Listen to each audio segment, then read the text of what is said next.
Elkhorn Area School Board meeting, the Susan Tully Lively Boardroom at the 1887 building. I'd like to start the evening off with the Pledge of Allegiance. And we have a first grader from Tibbetts that's going to lead us. Okay. All right. What do we do? Ready?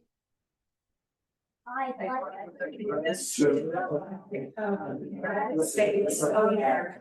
And to the republic for which it stands, one nation, under God, indivisible, with liberty and justice for all.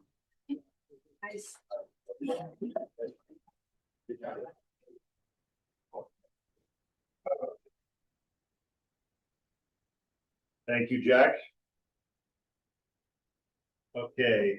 I'd like to start with roll call, please. Mr. Andre. Here. Mayor Gordon. Here. Mrs. Ingersoll. Here. Mrs. Costa. Here. Mrs. Reckles. Here. Mr. Scarrow. Is excused. Mrs. Vaughn. Here.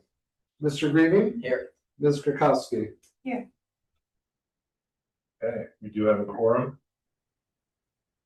I did not receive any community participation comments.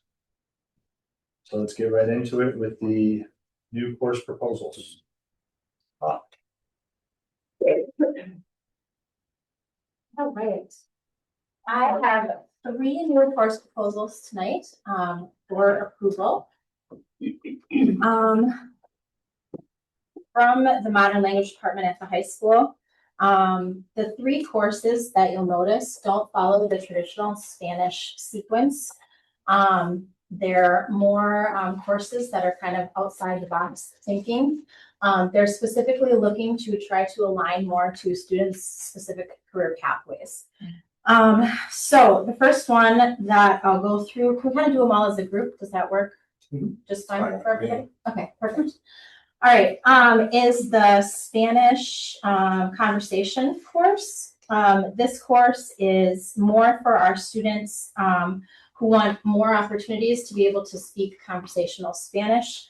It's specifically geared towards speaking and listening in real life situations. We would want students to be able to finish, I believe it's Spanish 2 at least. Yeah, and that Yes. should be an or accelerated Spanish Oh, yeah, 1 Spanish too. 2. Yes, yep.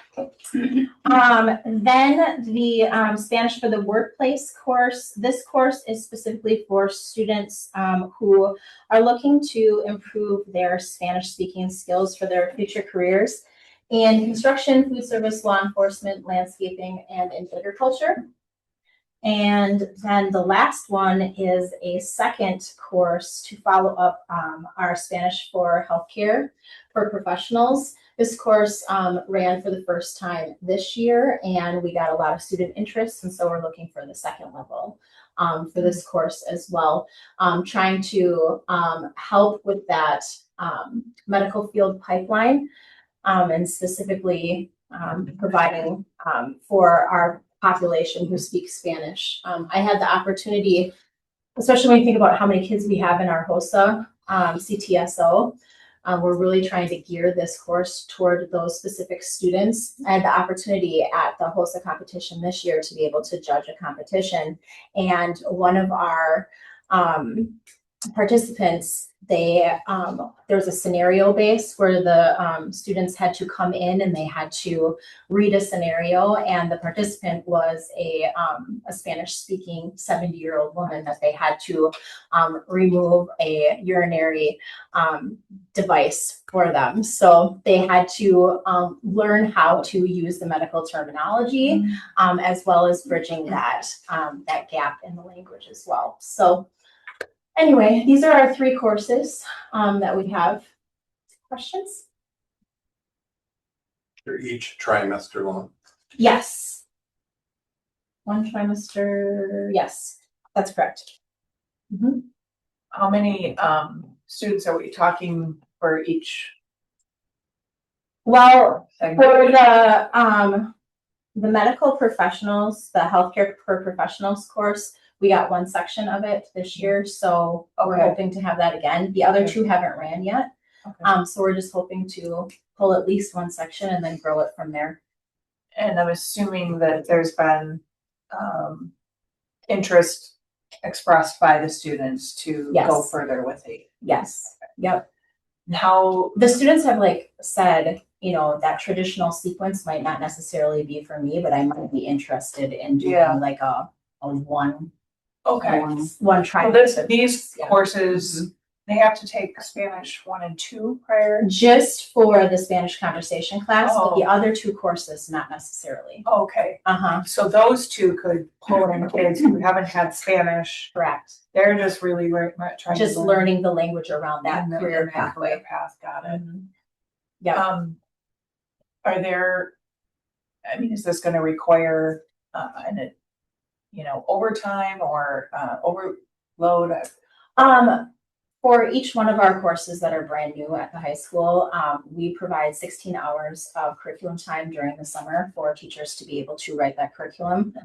And then 8 hours of additional for. It basically means, do we have the staffing? No, the staffing is plated Yes, for we have the this. staffing. in So we're place. not having to hire additional or, No, the numbers have actually been down in the modern language department, and so we're looking for a way to got it. help improve those numbers as well. Okay. Yeah, both German and Spanish numbers are down. Yep. We used to have 3 Spanish teachers. One of them was moved to the EL program because the numbers were. Why do you think that is? Well, do you want to talk about it, Kyle? Oh, I don't. The direction the high school has gone doesn't include electives in. And so students have to make a decision on, is this the path I want to take? And that doesn't necessarily mean a language. I think higher ed hasn't put as much of an Yeah. emphasis on requiring. Like when I was a teacher, it was widely known, if you want to go to UW-Madison, you better have 4 years of world language. Yeah, Or you need to have at least 2 years to get into. right. Before They we're would have institutes such and so one, on. yeah, And that was always a little bit of a myth or misnomer, but they would encourage that. yeah. But now with higher ed enrollments down as well, they're as well, they're not requiring that. It was up to the university if there was going to be a requirement. The thing to remember is anytime, and this happens with AP classes too, anytime they give credit for a particular course that wasn't taken at the university, that's money they don't get.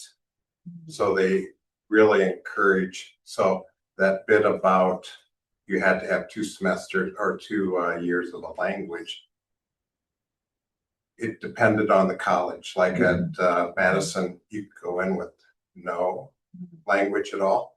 And then if my understanding in engineering, you had to have 3 years to be admitted. So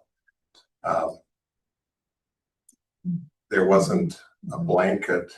And some of them will say, you don't need to have the language, but if you don't have it, then you need to take 2 courses. When you from get it. So without that push, we're trying to find a different way to appeal Sure. to students that, Yeah. and so this is where we're going. So with 2 out of that the 3 would help Career pathway. encourage Yep. new students to take that as, yeah, okay. More questions, comments? Concerns? I always encourage parents, since the freshman year and the sophomore year is so packed for any student, that if they can't take a language those 2 years, do it your junior and your senior year, because that's when it opens up. Mhm. That's when they have so many. Their schedule. Yeah, so I still encourage that. And they still have, I mean, they're more toward picking out which college or university that they might be attending, and so then they'll know what the requirements are there too as well, which is beneficial. This has nothing to do with, but we're kind of on that topic of language. I think we do our students a huge disservice not teaching them a second language when they're in kindergarten through 5th grade. I think we do a huge, that is the optimal time for kids to learn a second or third or fourth language. Kids can absorb at that age. Studies have shown that kids can absorb up to 4 languages very easily in those formative years. And, you know, on a whole, the American schools don't even bother with it until sometimes junior high, but mostly till high school. And you've completely missed that capacity to learn language. That is when kids learn languages from age, actually, they learn from about 2 to 10 is the optimal window, but in school, you know, kindergarten through 5th grade would be preferable, but we don't do that. And so I'm saying that just because I think foreign language would be much different and if we adopted that philosophy. That's just my. Is that something that I agree with you 110%. Jack's gonna be getting tutor. I looked at the younger kids to get Arabic lessons. If you remember when I first moved here. I agree with you. Is that something worth putting on another agenda and discussing further or? You and I have had personal conversations about that. And so you know where I've stood on that, but it's just never been a priority of the school district, so. We explored when I first got here, we went and we looked at a dual language program and embedding it and to do it in the sequence similar to what Delvin did, and they're running into this as well from a sustainability and practicality, you know, to be frank, financially, to build it and put it into place. And we visited 3 or 4 different districts in Illinois, and you know, obviously at that point we were looking at predominantly Spanish, but you could have a lot of debate around which one, because really, if you are going to do one, you kind of have to pick a language on it. Right. And from the staffing profile, to being able to find people who are dual certified and being able to teach that at that younger level, like, you know, even if Margaret wanted to, we couldn't, from a licensure basis, reassign her down to teach English and math in the target language in Spanish. It's a different certification and so forth. So when we looked at it, it wasn't financially feasible in our current model. If the community and people were willing to, say, support a operational referendum or something like that, where you're going to, you know, put the additional funding there to have a sustainable long-term program, that's certainly something you could do. My concern is, I don't want to talk too much about other districts, but we've also seen from an academic and achievement level, there's a certain group of kids that benefit very much from that. Predominantly those are those heritage English speakers, and not seeing as much great results from the Spanish speakers and that so forth. But yes, there's other ways you can do things that aren't as, you know, ideal, but that immersion model where you're doing the 90-10, which means 90% in the target language, 10% in the, you know, heritage language, and then it goes 80-20, 70-30, 50-50. There's a lot of different models on that. Just from a practicality and a function to do it district-wide would be an astronomical staffing commitment. Yeah.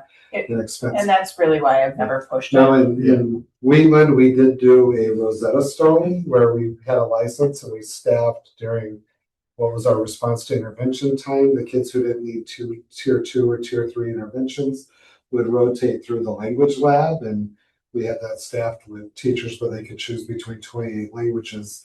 And at a minimum, it wasn't the same as learning in that classroom, but it was taking advantage of the student's ability to have that inner ear and that voice at that younger age. You hear yourself as the pronunciation is. That's why when they learn the language at a younger age, the pronunciation will be more accurate.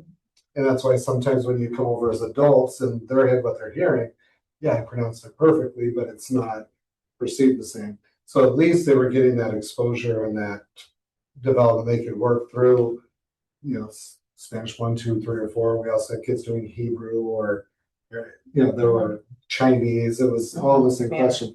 Not ideal, but that was a alternative, and there are language lab pieces like that you could do. But that's it. I don't disagree conceptually. It's just a matter of How do you fund it? how do you do it? How much do you value it? Do you value it enough to replace 1/3 of the elementary staff with dual certified teachers that we have to recruit internationally? Yep. And I can go to. And is it Spanish that you want to do, or is it a different language? Right.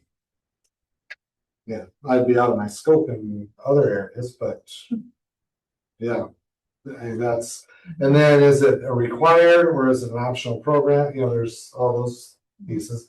Embedding within a charter program, which is a parent choice, would be a little bit easier and not as costly because you wouldn't have to staff 3 elementaries. Right. Equitably to have that. And what I will tell you, and Delvin's dealing with this, is in theory, the kids will have pretty good fluency by 5th grade. I haven't seen a program yet where the parents are like, oh, that's great, they made it through 5th grade, they're fluent now, and you don't need to continue. They then want to roll it up to 7th, to 8th, to 9th, to 10th, to 11th, to 12th. What are you going to do for the kids now? So you going in, you need to have what's that formal plan all the way through. Yeah. We can add it as a future topic or discussion, but we did look at it when I was first here. Kathy Palm was here, and we just felt it wasn't Financially viable. Yeah, when you said operational referendum, that kind of made a lot of sense of why we do it. Which, I mean, I would love to see it, but I mean, that's a huge undertaking, especially right now after. Right. We are. Right. And it's That's why I've never really pursued it, but I thought it was just worth mentioning because, I understand the concept of, if you can't fit it in your freshman year, you're just shoving it down further and further down the pathway. Every year you wait, it is harder to learn language.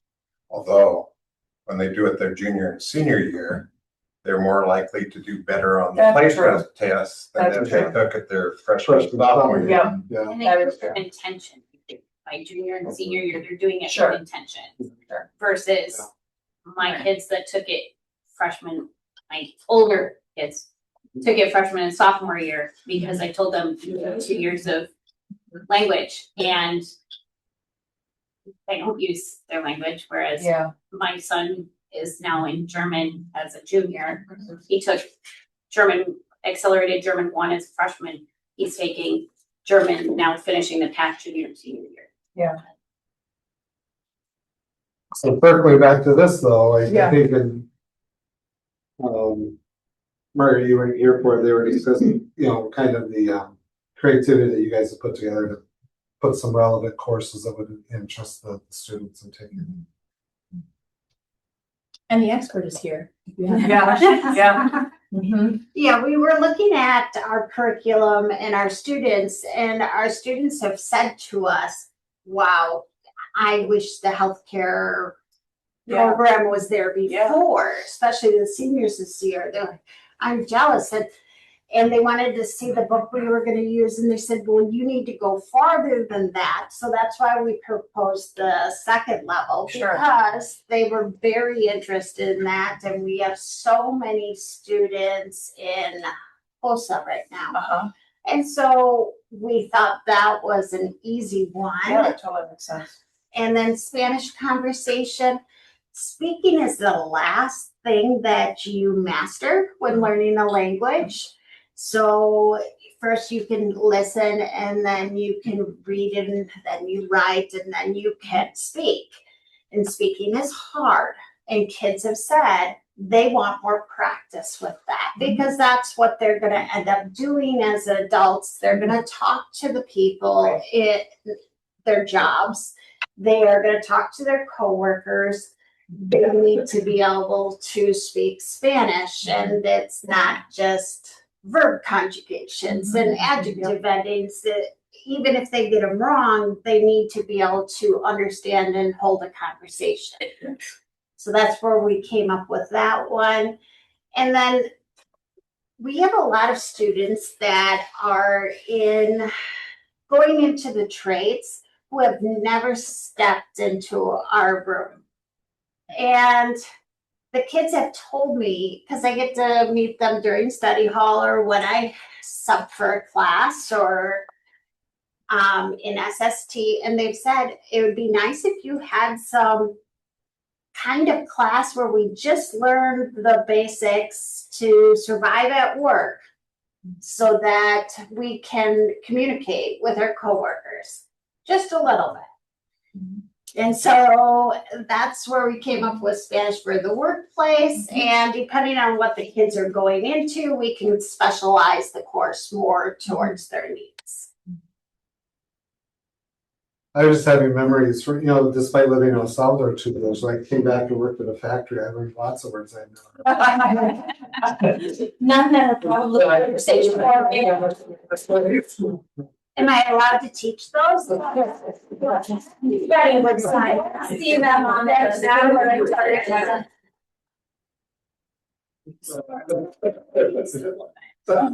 Are we looking at this for 27, 28 again, or is this for 26, 27?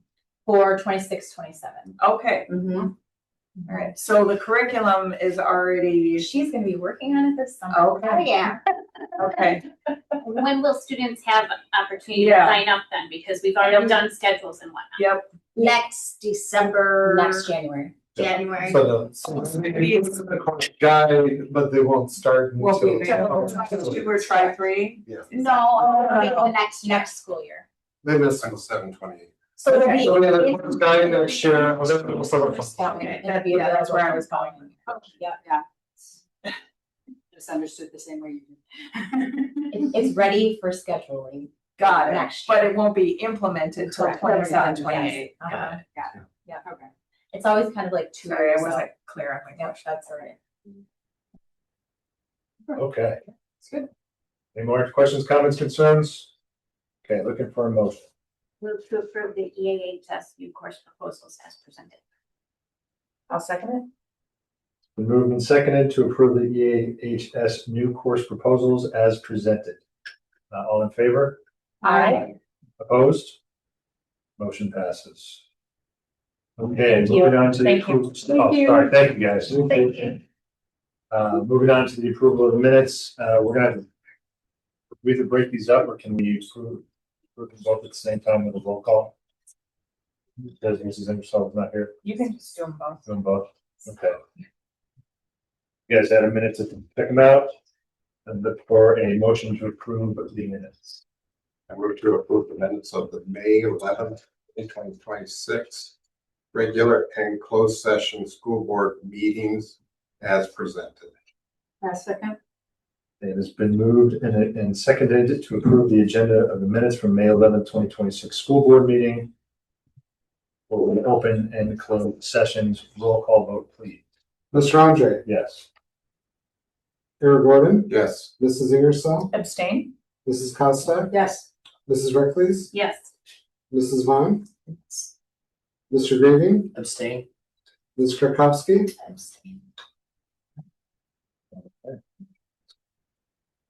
Moving on to the general and other fund bills. Mr. Earl. The business office offers for approval the following US Bank check numbers 155752 to 155756. BMO check numbers 16233 to 162441. Wire number 1492 and ACH numbers 824 to 859. And the combined amount of $275,918. No, that's the wrong number. How will we go with $706,772.58? Where that came from. Pricing when they show up. At least you know it's not the right number. Okay. Questions, Any questions? comments? It's emailed over, then satisfy the officers. Thank you. Good to go? I'm good. I'll make a motion to approve the general, the fund goals of May 26, 2026, US Bank check numbers 155-752 to 155-756, BMO check numbers 162-333 to 162-441, wire number 1492, and ACH numbers 824 to 859, combined amount of $706,772.58 as presented. I'll second. It has been moved and seconded to approve the general and other fund bills of May 26, 2026. U.S. Bank check numbers 155-752 to 155-756. BMO check numbers 162-333 to 162-441. Wire number 1492 and ACH numbers 824 to 859. And the combined amount of $706,772.58 as presented. All in favor? Aye. Opposed? Motion passes. Yeah, I see that Neptune custom music solution is a relatively inexpensive way to make sure that the music that's played Oh, yeah. in public. I learned a little bit on that one too. Yeah. I was like, oh, that's I had a hunch that's what it was. Yeah. But it was just an odd name and it just kind of caught my attention on it too. So it was all right. Yeah. All right. Thank you. Let's move on to the report and discussion items. This is the student representative, say report, Sorry about that. by the way. It's not report, it's report. Report. Report.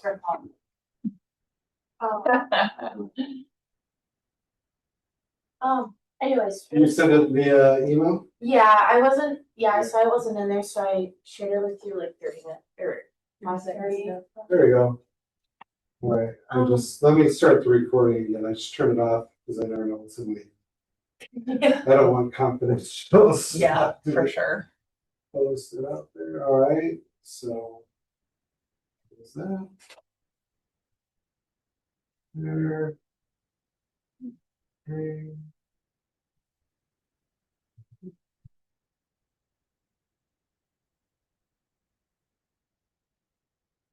Okay.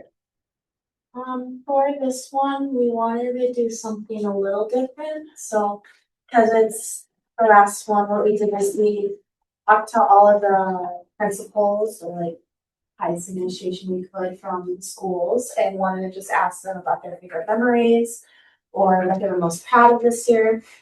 So obviously for the high school, we had Mr. Keel and then as well as Ms. Saunders who said. Go ahead. Okay, so for the high school, Mr. Keel and Saunders said one of their favorites was the girls making state for the first time in 30 years. Just a super exciting time. They were also really proud of the HOSA, DECA, FCCLA, Skills USA, and FFA successes at the state and national level this year. They always love ePortfolio Night, and it's one of their best nights of the year. And then Glenn Boyd's video at the Veterans Day Assembly is one of their favorites. And he was going to receive a diploma, but he sadly passed. Last week, So close. But yeah, they were really sad about that. And then they were also glad that the state superintendent chose to visit the EHS this year.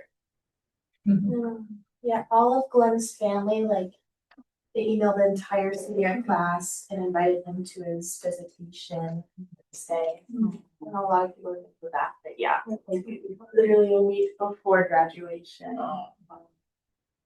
That's on It's like Thursday, 102 Thursday. goals. Yeah, Thursday at 11. And yeah, for those watching, Glenn Boyd was a World War II vet who had left high school before finishing to enlist and go fight in World War II. I think was he 17 or 16 at the time? And yeah, I was 102 years old. Yeah, he was under the age of, because I remember hearing him talk about this.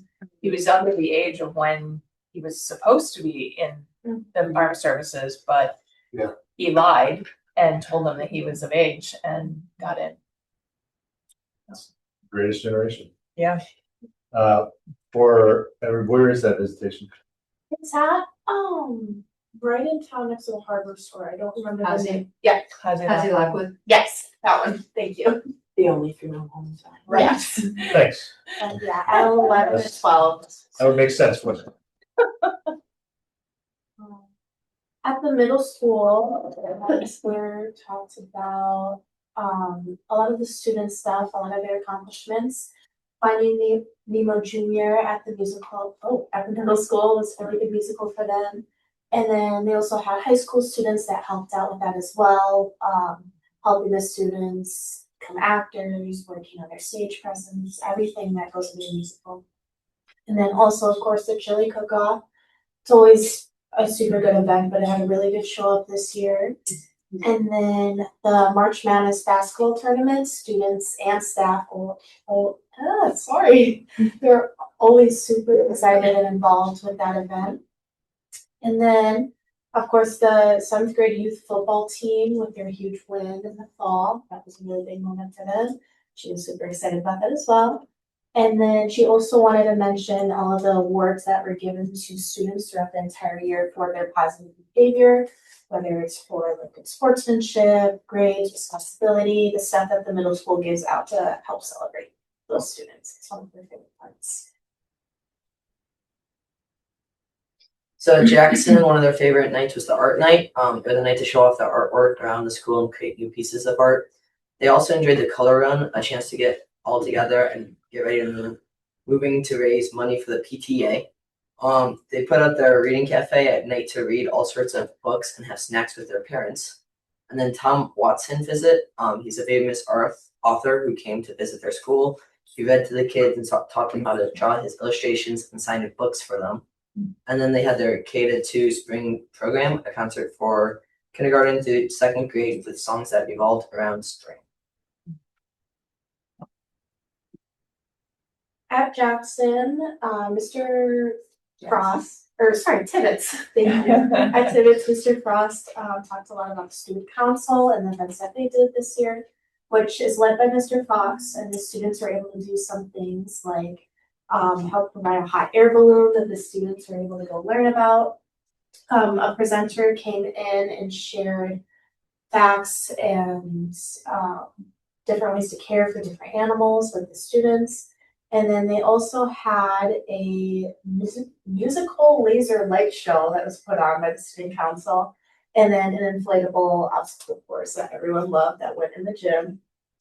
And then 5 Tibbetts 5th grade teams were able to represent Tibbetts at the NBA Math Hoops regional tournament, which was at Pfizer Forum in the early spring, I believe.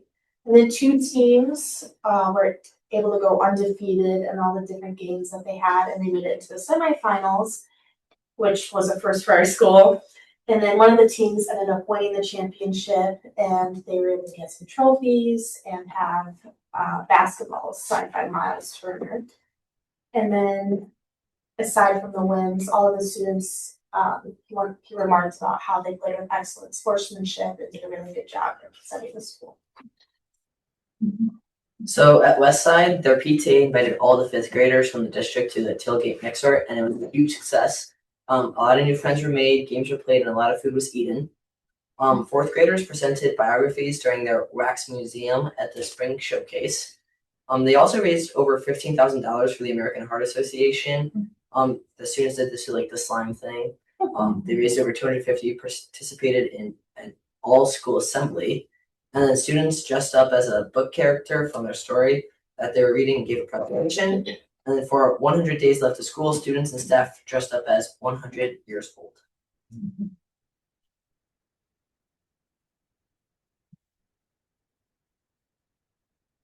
You go backward. Oh, whoops. That's okay. For options, Describing wanted to share a lot about like the statistics and how the school has grown this past year. So to begin, obviously, all the college credit that the juniors and seniors have been able to enroll in, and that is really helpful growth not only students, but also it'll help them in their collegiate life as well. And so together they all earned over 580 college credits.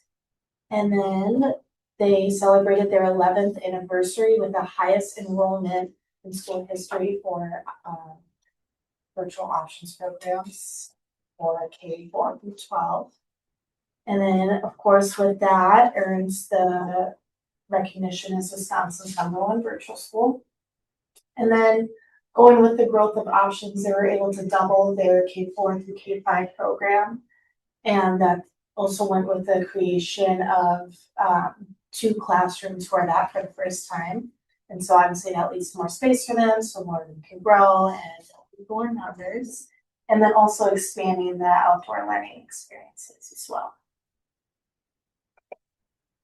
So for the CCA, one of their proudest moments was getting a bunch of kids over to build the playground. That was really big for them. The youth build students giving away their keys to a house that they built. It's also a really fun moment of theirs. CCA students also leading a blood drive at the high school was important. Students leading informational shattering sessions for cosmetology, manufacturing, welding, etc. And then the CCA associate degree students helping out Camp Timberley with their family fun events by carving pumpkins was another fun night. And then we also wanted to go over some of our favorite memories from the school year too, both in school and then out of school extracurriculars. For me, probably one of my earliest favorite memories from this year is Powder Puff. Obviously, the seniors being able to participate was fun too, but I also like that we got to have our own cheerleaders this year. That was always one of my favorite parts about like the seniors over the 4 years. So the guys took it really seriously. I mean, they were in the gym like every single day, and the girl cheerleaders are just like screaming at them the whole time. They took it seriously. This year, for the first time, I joined dance just because, and I thought it was a really good opportunity, and probably one of my favorite moments that I'll remember for a long time was getting my college acceptance letter while I was at dance. I opened it there. That was a really good memory, and just being able to grow with the team. And then I also participated in the musical for the first time this year in Chicago, even though we had some problems with the weather, it still turned out really good. And I'm really glad I did it. And then obviously we talked a bit about HOSA already today, but I mean, all throughout high school, that's been a really big thing for me. But this year, being able to be president and then doing really good in both my events has been something I've been really happy with. And I think we also have a really good group in HOSA. And Ms. Straw is an amazing advisor. And so a couple of my favorite moments are just like once in a while, she'll have like just officer meetings for us. And there was one time before holiday break, we all came in the morning, just celebrated. And I think we do a really good job at keeping that group good. So HOSA altogether is probably one of my favorite members. Okay, for me, I did 3 things from this year and then 2 things from other schools this year. The girls basketball team making it to state was really fun for me. Not especially the girls making it to state, but like seeing the amount of people who came out from the community to like watch them make it to state was super cool to me. The Halloween trick or treat night is always a lot of fun for me, just to see all the little elementary kids come up and go through the halls trick or treating and go through the haunted house. I always enjoy my tennis season. I couldn't get a picture up there, but it's one of my favorite parts of the school year. And then for my 2 out of not me things were the West Side raising money through teachers getting slimed. That was a lot of fun to look at while I was going through these pictures. And then the Tibbet Student Council having the hot air balloon was my other favorite thing that they did. That's it. You're not gonna explain the dance picture at the top? That's the Halloween night. That's the Halloween night.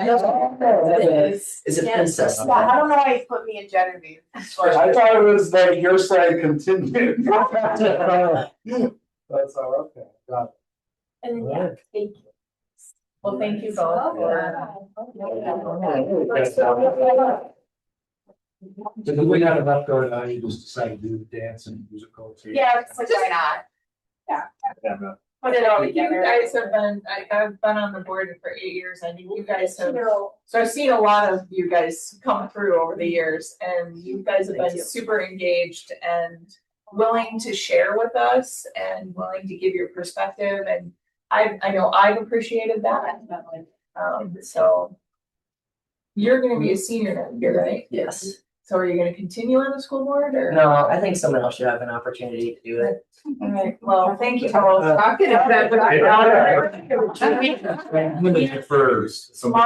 yes, Yeah. they're bringing in students tomorrow to interview them for it, and Mr. Cleveland asked me and a few other student accounts to do that. So I'll pick someone good. Yeah, good ones. Give them some guidance that we Oh, like, we'd like to hear your feedback. We like your involvement, we like you guys to have a voice. Yeah, there's a lot of really good juniors. There's a lot of it. And they have to fill in your shoes with their portfolio, so. You know. So now you got draw meetings. And on behalf of the board, we got to small solutions that we appreciation. Thank you very much. And they're supposed to be ready nameplates too. Yes, you take the. Oh, we do? Awesome. There you go. All right. Thanks for your service, guys. Yeah, and best of luck to you both, Yes. with your future endeavors. Yeah, remember us. Yeah, I think, remember us, you know, P. Ellens. when you got. Yeah. Don't talk to me in October when the Red Sox play. All right, let's move on to the, we have a couple of first readings here. If any of you guys have any questions, the policy committee has gone through them. If anybody has any questions, comments, concerns, it's just a first reading, so we don't need to take action. If anybody has any questions, we can bring that up now. I do have a question. We have an answer. For the tiebreaker, does it still go off for top 5% and top 10% GPA? Or does it go straight to Law Day for the? This would switch it to go to the lobby for the tiebreaker. Just for the tiebreaker though? Yeah. Not for, No, for the selection as well. So let me go back. And so what you're saying is the guaranteed tiebreaker. Is that gonna be active like this year or just? No. Next year? It has to be. So still just. Yeah, it has to be. Okay. Run and grasp first. What's your guys's, what's your It concern? was the, What's the? my, This would be shifting it to the eligibility. And then to the tie. So one is the tiebreaker, but then I believe the other one is switching, because they did allow for an exception for those schools that are doing Loudy. Yeah. To allow it to be the top 5% or top 10% of what your student recognition system is. so are they gonna go off the GPA or? So it'd shift to go off the Loudy. to be the top 5%. Okay, And then the tiebreaker was ACT score. Whoever has a higher ACT score, if your lot is high. That's what I. that's what you're trying, okay. My last thing is, why don't we ever like put the Law Day out to more people, like the 8th graders coming in? Cause I don't think it's very well known, like people coming in with the Law Day system is how you win, which I think is very unfair. Cause I knew, cause I have an older sibling, so right away I took a bunch of Law Day classes in order to try to like get up I there. mean, the honor classes. Yeah, the honor classes. What are you trying to win? Well, a lot of people want valedictorian and salutatorian just because it's Class rank. the classroom rank. Yeah. That. So I don't know, like a lot of 8th graders coming in actually know like that's how you get it. They think it's off GPA. Okay. So we can do a better job of making clear guidance and that they're informing students that way. The reality is what the school counselors and so forth, what they prefer is they want students to take courses within their pathway, what their program of interest and study is. That's one of the reasons switching to the Loudy, although we do have a vestige, which is the valedictorian, salutatorian, because the board at the time when it was adopted wanted to maintain that tradition, which is not a traditional Loudy system. Loudy is usually summa cum laude, magna cum laude, and Loudy, and that's it. Mhm. So it's kind of more recognizes that students all take different pathways, but if you reach this bar, then you get that recognition. So I mean, that's a discussion. There's lots of different way boards do valedictorian and salutatorian. I can tell you most people in the school counselor and guidance office don't like how we do it. They would prefer, they'd probably prefer not having it, because unless you have all the kids take the exact same courses by the exact same teachers, the exact same year, the exact same semesters, they're all having a different experience. Yeah. And so to then say, well, this person is valedictorian or this person's salutatorian is, I guess it is what it is, but it doesn't necessarily mean anything beyond that, oh, this person earned more honor points multiplied by their GPA, so they had more. And I think we changed it on the scholarship end where Val and Sal are not getting larger Right, same Scholarship. dollar amount, yeah. Yeah, we changed that a number of years ago, so. Some districts, they'll do like where you apply for it, and then there's a board, just like with the scholarships, where they go through the body of work of the students and they look at it and they vote and they determine that. The board didn't want to go that route because they wanted the process to be as objective as possible, not insert subjectivity into it. But with that, you get some mindsets, hopefully not a lot, but of the gaming of it too. No, yeah. I want to see how many honor points I can get because I want that honor, that recognition. I'm not saying that that's a bad thing, but the reality is there's two spots on that to get to that piece. And oftentimes it may come down to more who chose that path to earn more honor points. I can say one of the most brilliant students that ever came through our school district still made summa cum laude, but was never in the top, probably wasn't the top 20, because that student was heavy in the performing arts, and dance, band, choir, and on top of extremely intelligent and bright in the AP classes and all of that. But his chosen pathway and passion area didn't earn honor points. Yeah. And in all reality, if you had put out the body of work, being lead in musicals, being lead in band, being at the state level on that, and being top in the academics, probably would have had a very strong case that, yeah, that's probably reflective of an extremely well-rounded student that would represent the class well. So I don't know, that's food for thought. It's neither here nor there, but it's a very good question that you bring up and a good point.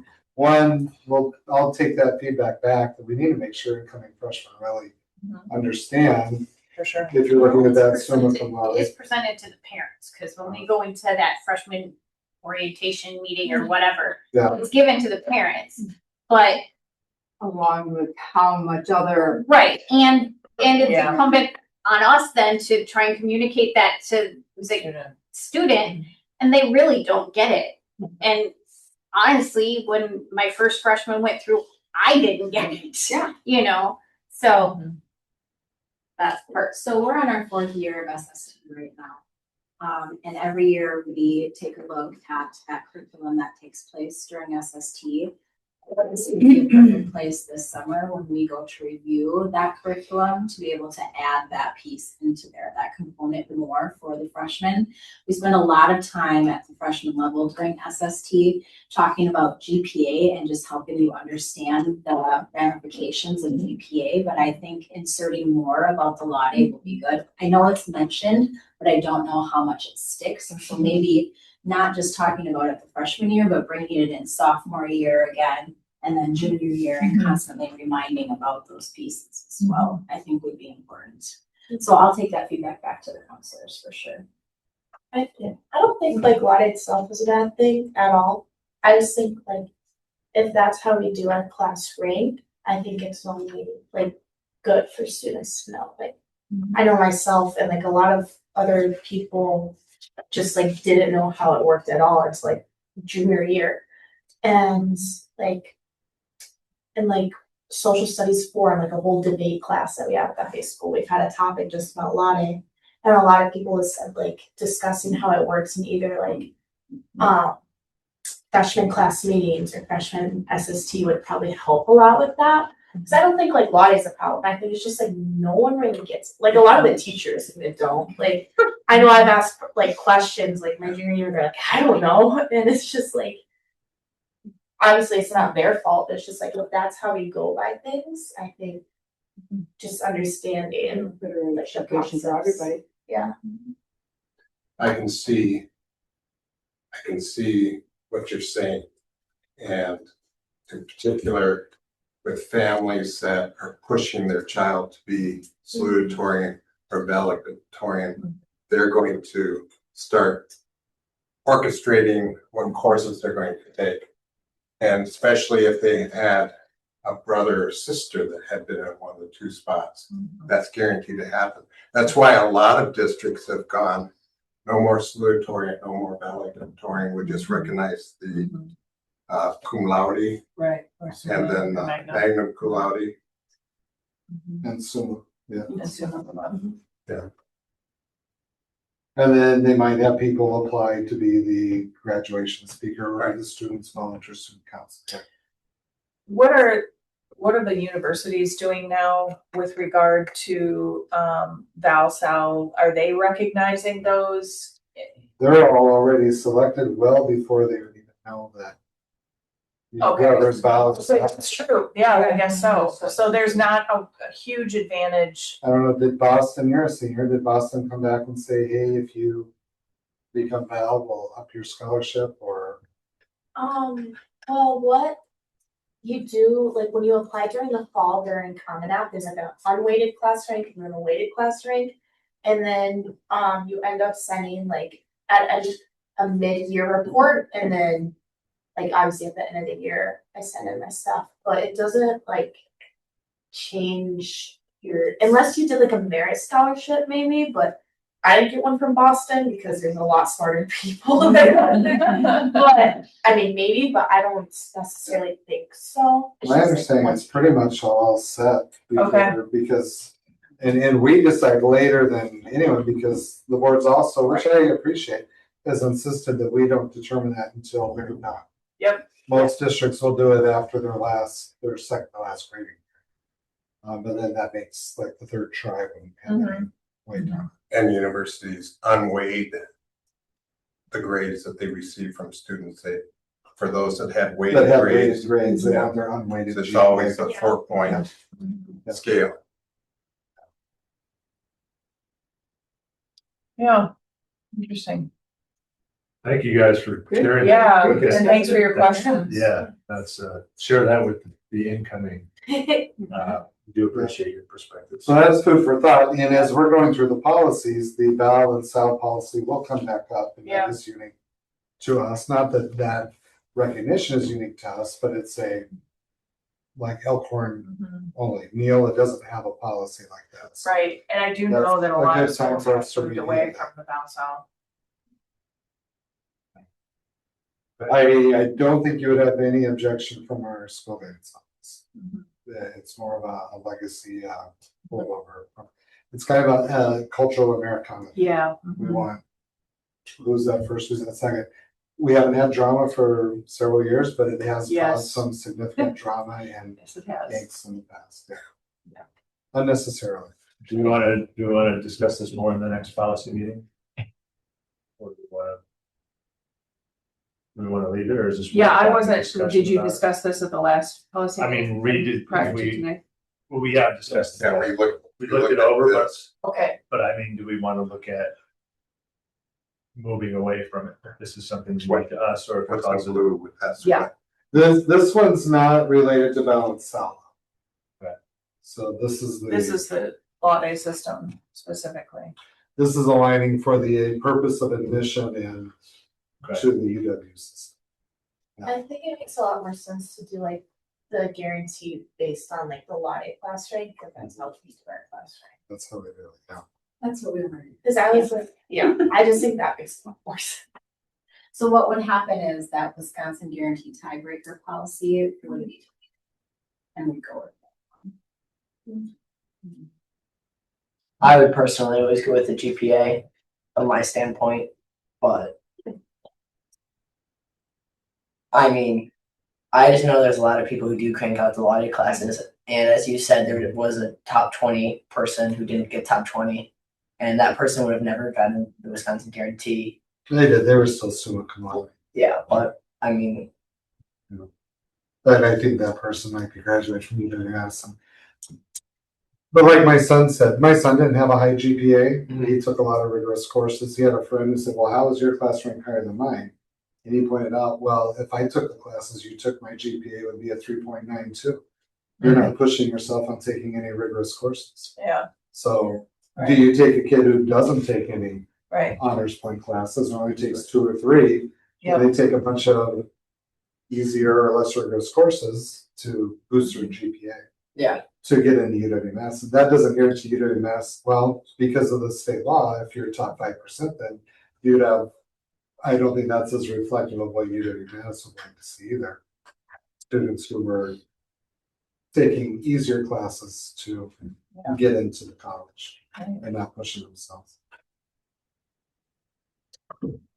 Okay, So I see what you're saying, but it also, the whole reason why the board shifted to it before I was even here was to encourage students to take more rigorous classes, push themselves and improve their academic achievement.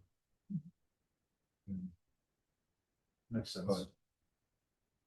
So this is just our first reading, right? Yeah, Okay. Yep, and then plenty more. thank you for bringing that up, Max. Yeah. Very good perspective.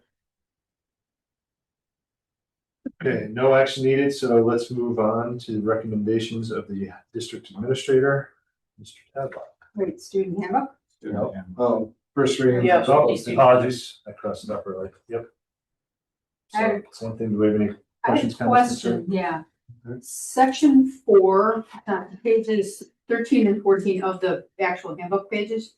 It talks about dress, appropriate dress and such.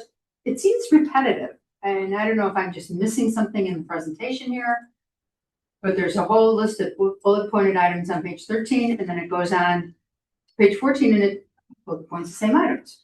That's because there's a section for elementary, then there's a section for middle school and high school. So some of those things are gonna be repeated.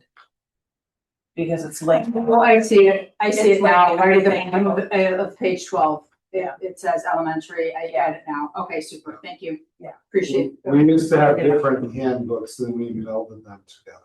Okay, that's fine, that makes sense, I missed that, I just meant That's those okay. overlooked on my part. And then there's a couple instances where they refer to specific parties, so like for GATE, it talks about, it has Amy Jean, her contact information. For special ed, it has Ryan's. We'll have to update that. I know we'll have to update them, but do we print these every year? I think it's just online. It's just. Or it's just online? Okay, so it's a quick, fast, easy update. All right, super. Yeah. I think we actually, we talked about that in policy. Okay, yeah. Alright. I think Ryan was in there. So we'll have to- Yeah, no, that's fine. And I guess, like I said, I had mindset of it being printed, so that makes sense. Yeah. Yeah, we don't. Okay, and that answers the There's just, this is really petty, but it kind of, I'm just gonna bring it up. Page 8, at the bottom, under local level of procedure. Number 2, within 10 calendar, 10 days. Does that make, I mean, we're repeating 10, I think one of them should get taken out. Page 8. No, on the bottom, I don't like the way that it looks, but that's just me.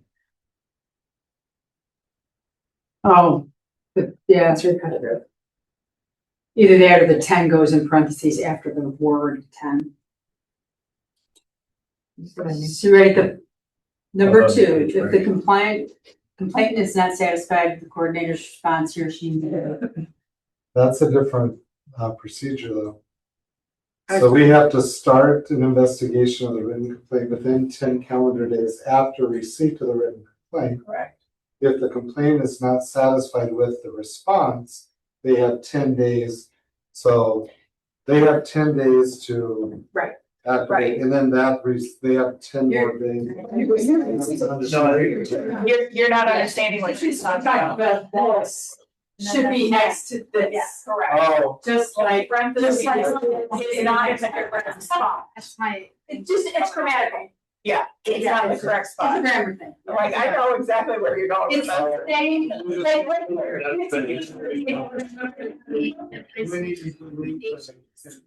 you need to move it so that it's next to the word. Yeah. That's all. Yep.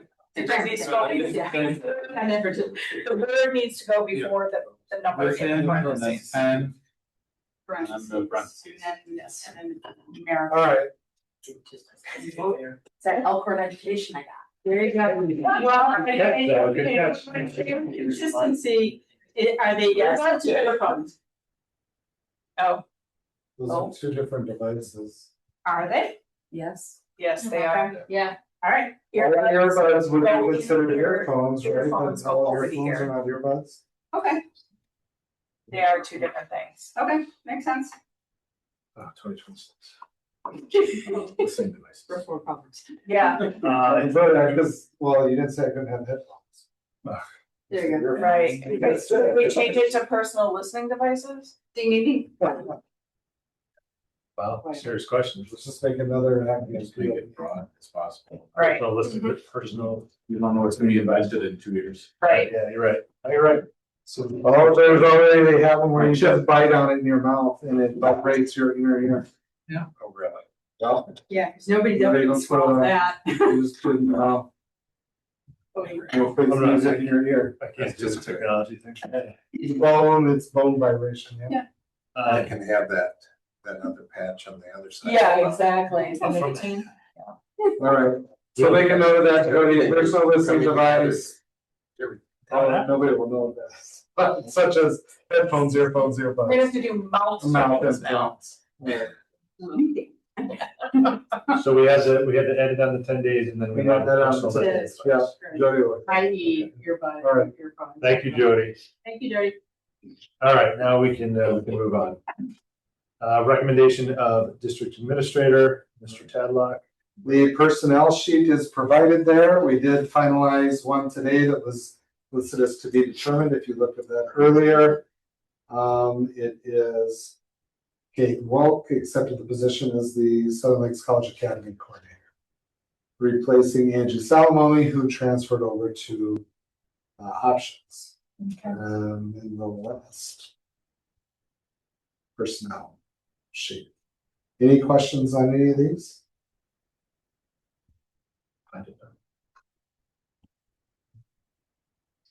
Otherwise, it's ready for approval. Okay, any questions, comments, concerns? Looking for a motion. I move to approve the personnel recommendation sheet for May 26, 2026, including new employment contracts conditioned upon passing the background check and district mandated drug screening as presented. For a second? Second. Been moved and seconded to approve the personal recommendation sheet for May 26, 2026, including new employment contracts conditioned upon passing the background check and district mandated drug screening as presented. All in favor? Aye. Opposed? Motion passes. Okay, moving on to the acceptance of school gifts. We have quite a few. Yeah, when we get to that section here, we've got 7 gifts to present. The Holton Foundation has donated $1,000 to the high school music department and $500 to the middle school music department. SSP Wind Lake has donated 3 picnic tables to options valued at $1,500. St. Patrick's has donated $1,000 to the Snack in the Pack program. Reader Precision Solutions has donated $305 to the Skills USA Club at Elkhorn Area High School, sponsor a student at the national competition. Advanced Fittings donated $500 to the Skills USA Club at AHS to sponsor a student at national competition. Stebnitz Inc. has donated $250 to sponsor a student at the national competition. And then the Matheson Memorial Library has donated 90 chairs, 14 folding tables, and 1 TV stand valued at $8,200. There's a lot of gifts. I'm assuming they're, Usable? no, I'm assuming they're the used ones. Yeah. Since they're Not redoing yeah. the library. They're still in decent condition. Okay. But it's still a very nice gift. Yes. Okay, thank you. Do you have a question? No, Oh, prepared to make a motion. Go ahead. I move to accept the generous gifts as presented, school gifts as presented. I'll second. It's been moved and seconded to accept the generous school gifts as presented. All in favor? All right. Opposed? Motion passes. Okay, proposal to increase the cash in lieu from 3,600 to 5,000. Right. We did a review of the cash in lieu of insurance and surveyed our staff, looking at the analysis in order to break even on the savings that you would get from the cash in lieu of insurance and increasing the benefit of the cash in lieu of insurance. We estimated that, was it 14 that we would need to move? 13. 13. And the survey of the staff about, we had, was it 180 respondents, roughly. Of those 180 respondents, which is about half, 14 had indicated that they would switch if the dollar amount was at $5,000. So we're estimating if the other 50% that didn't respond had a similar ratio, that we would get more than enough savings, and that would be a monetary savings to the district. Plus, it would bring the cash in lieu of insurance more in line with many of the area districts. That not all of them, some of them have much higher cash in lieu, but $5,000 is a fairly typical number that we're seeing in other area school districts.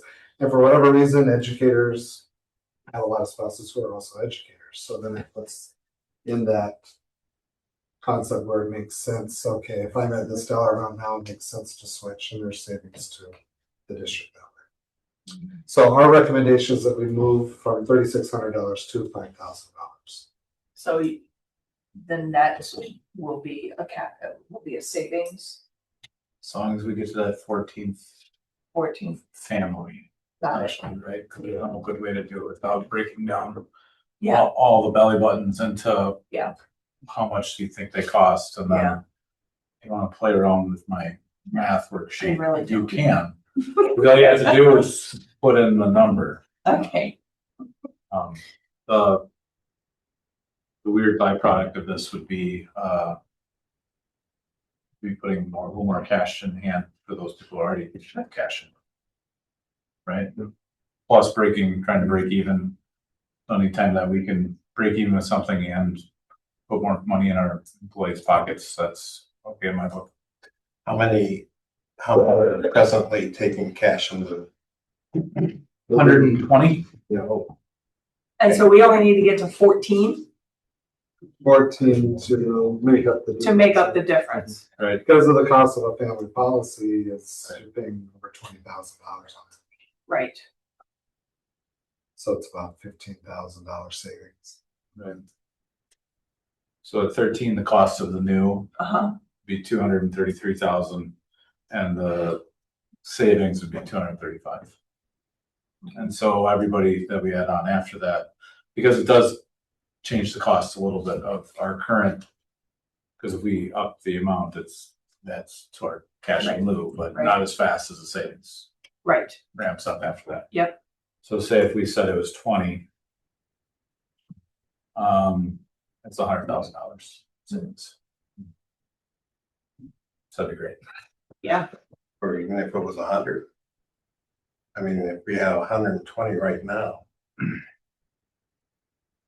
The other thing that it really does is that $5,000 mark puts us on about par with market for the rest of the districts around the area. That would be if we got Kyle, Mr. Gordon's number, that'd be $1.2 million. We've got 100 people to not take our insurance. Oh, no. But anyways, But we currently I'm hoping have for 14 Yeah. people not taking our insurance, right? You're saying 100 more than the 120, correct? oh yeah, that'd be, Oh, yeah, this would be all good, and we're gonna be at 220. No one take insurance. That was. Okay. That's what that number would be. In addition, So you're looking at 34 to break. Okay, so you're looking at 120 plus an additional 14. Right. Okay. Sorry that wasn't, I need 14. So, Got you. More to. 100 would be. I'm assuming that those 120 are gonna stay okay with us giving them. Now, when I was in Wheeling, 55% of the staff took cash in lieu of insurance. By that time, it was at $12,000 a year. Oh, wow. So, because they had pegged it to the price of the single plan, and then they capped it at a certain point, but their family insurance plan was right at $30,000 a year. That was over 16 years ago. So they were still saving, but that's why it was such a high number that 55% were taking the cash. Because they could then, whatever, even if their spouse had relatively poor insurance, that $12,000 ought to get the difference. We determined that half the employees took the survey, so that's part of the math is that Right. we can get to 14 with only half the employees. There's a good chance that some other people that didn't respond that probably did as well. It's not a guarantee. It's nothing that we're locked into beyond 1 year. We can always revisit it I have a question adjacent. You said 180 people responded to that survey. What's a typical response rate? 25%. Worse than that. Yeah, That was actually pretty good for us. So, Yeah. so we had almost 50%. Yeah. so this was a hot topic Oh, that yeah. people wanted to Oh, yeah. respond, okay. Item came up Okay. right after we talked insurance. No, it's just interesting because we talk about surveys all the time and you said 180, I can't remember that The many survey came responses. after talking insurance. And, Yeah, and makes you sense. feel confident that we're gonna have 14 at least. Based on my verbal conversations in addition to the survey respondents, yes. Okay. And this will be effective January 1st. Right. Yep. Hot topic. And it's gone over fairly well. Oh, wait, the cash and loan would be effective right away. You would like it effective right away. I don't think, yeah, because they can switch, if they can switch. We have not The had beginning of anyone the make school a year. July 1st change yet. Okay. There's no reason why they couldn't though. I don't, is there any downside to making it available right away? Well, the only way for someone to jump on their spouse's insurance right now is if they experience a mid-year qualifying event. They Right. won't qualify for going through us. Like you have a Or baby or you get married or, yeah. a lot of the districts do the enrollment as their. So almost every open enrollment for July 1 has already done and closed, and they would have 30 days from that open enrollment to notify us. We did not have anyone left. I guess what I'm saying though, from our standpoint, there's no downside for us saying they can take the cash and loan instead of insurance at this point. They're And gonna drop the drop insurance. ours, they need a qualified event. Yeah, right. I don't disagree with that, but is there any downside to? You say making benefit it available? those that have already enrolled in cash and loan. Could be new employees coming in as well. Yeah. But now we don't have to enroll them in the insurance. They can take the cash and loan That's insurance. a good point. Because if we don't provide it until then, Yeah. because I've been letting new hires know that we're taking the proposal to the board, so I prefer, Okay, I don't see any downside to us not starting sure. right away. You're right, that some might not be eligible But to. yeah, the so new maybe- employees are qualified. Yeah. It is. That's what I'm saying. Some will be would be eligible Yeah. to, right? Yeah, that's. And it's between them and their employers, whether they have a qualified. And I don't think we need to modify the, unless you want to, the, motion because it's not specific to the time period anyways. Right. But if you want it to be specific, we can make it. I would like it to be effective with the next contract year. I don't know, spouse could get a new job, it's new hires. That's fair. Well, it's like $84,000 for current employees to do that this in July. Right, if we take the. Yeah, report that is true. 700 times, we double check my math. We don't do math out loud. Dangerous. It's.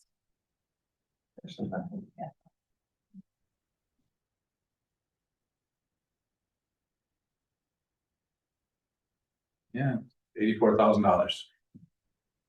Move our current employees to $5,000 cash in lieu.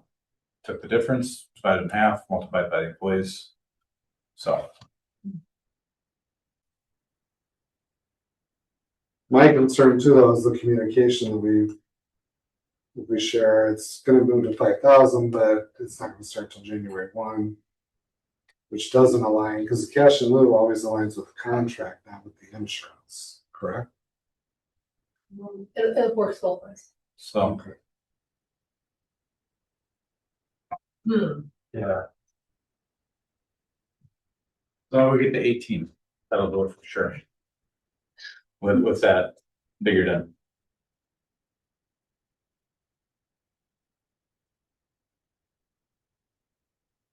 So we would need 18 families enrolled. 18 for January.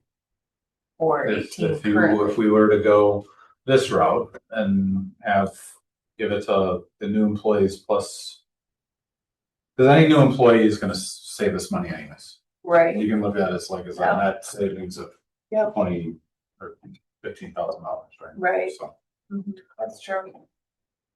that'd be the okay part of that. So you don't see it as a problem? or- It's a number, like, that's just what it's gonna cost to do it that way, that's all. But you're not. If you do everyone You probably bad have to this do it at the summer, same time. Yeah, we we're have not giving them 5,000. No, you're giving them 1,400. You're making the difference. You're making up the difference. Make up the difference, that's all. Yeah. That's how much that would cost. So instead of $700 more for those, because you benchmarked it based off of half that starting in January. So you're figuring current employees that are taking cash in lieu. Right. For this first time around would have a $700, not a $1,400. Oh. This case, starting from the okay. beginning of the year, they would have a That's true, 'cause it's $1,400 mid-year. increase instead of a $700. Okay, got it. I've heard Which is truly 5,000 instead of 4,300 the Mhm. first year and then 5,000. Yeah. Okay. So from simplicity of explaining to me, it would be if it's a $5,000 cash in lieu, starts at the beginning of the year, but I understand what you're saying is we would need 18 to break even. Because your original calculation was based off of this. Correct. Yep. Yeah. How many of those conversations have we had? Is it closer to 14 or closer to 18? I don't put it on the spot, but No, I'm confident that we're going to have a larger than the normal shift from away from ours. Number, I can't yeah, give you, but I cannot. good answer. Because they don't know, they're still doing math. Like, Yeah. we have Yep. to look at, in my own family, look at the math for. Now, well, I don't want to complicate it, never mind. But you are going to have the majority of those employees that when we're talking about at least the ones shifting, they may not be able to shift until January. Like I can't take cash until Right. January if we Right. take it that long. Yeah. Because Yeah, I'm on our. You don't have a qualifying event. Right. Yeah. so the second part of this conversation is really just for new hires then. Yeah, that's. New hires are Yeah, the that's biggest good. ones that would incentivize, because otherwise it's just carrying an additional $700 liability for the 120 that can't switch until January. Right. Or the additionals that can't switch to offset it. Yeah. I'm pretty confident we'll have the 18 plus based on the survey and the conversations Taylor's been having. Sure. I think it makes sense to do it for the new hires. Yeah, I don't see why not. So in regards to the motion, then are we okay how it's written or do you, Jason, you want something specific in there? As prevented or modified, if you're saying that the motion's reflective of starting the $5,000 cash in lieu with the new New contract. contracts, yeah, I would make it specific. Or the other motion would be effective January 1st of 2027. And I would just let new hires know that, we talked about what the board approved was that it goes up to January 1st. Or we just say, yes, 5,000. So if a new hire takes cash in lieu now, what are they gonna get? $700. $700 No, right now they would No. get 3,600. Right now, they get Yeah. 3,600. for the rest of the year. A Oh, new hire, well, they would start off next year at the $3,600. right. And then if the board approves it to increase January 1st, then it would go up on a prorated amount to the $5,000 level, but for next year, it would be a total of 45. Yeah. If the board approved 5,000, then everybody who's cash and lieu would start off the year with the $5,000 level. We wouldn't get as much savings because we'll have people who can't switch until mid-year. Mhm. That's why Chris modified that, said we need about 18 people to switch Mhm. instead of 14.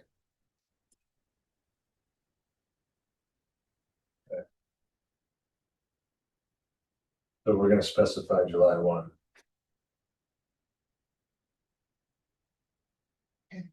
July 1. Well, that's your choice, whoever makes the motion. Yeah, for July 1 would be for the new hires. And then January 1 would be as it's written. So I will make a motion to approve increasing the cash in lieu from 3,600 to 5,000 per year for new hires as they come on the new contract, as presented. Or as modified, sorry. Could you state but you want the $5,000 cash in lieu to start effective which date? July 1 or January 1? Well, didn't we talk about having it start July 1? Yeah, that's what I just.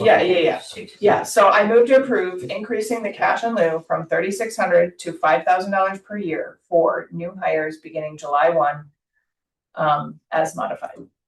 But I say it would be for all employees that take cash, correct? Yes, it would be for all employees, yes. Okay. Okay. Is there a second? I'll second. Been moved and seconded to approve increasing the cash in lieu from 3,600 to 5,000 per year for all employees effective July 1 as modified. All in favor? Aye. Opposed? Motion passes. Okay. Approval of the salary wage adjustments for supervisor, admin, and central office support staff.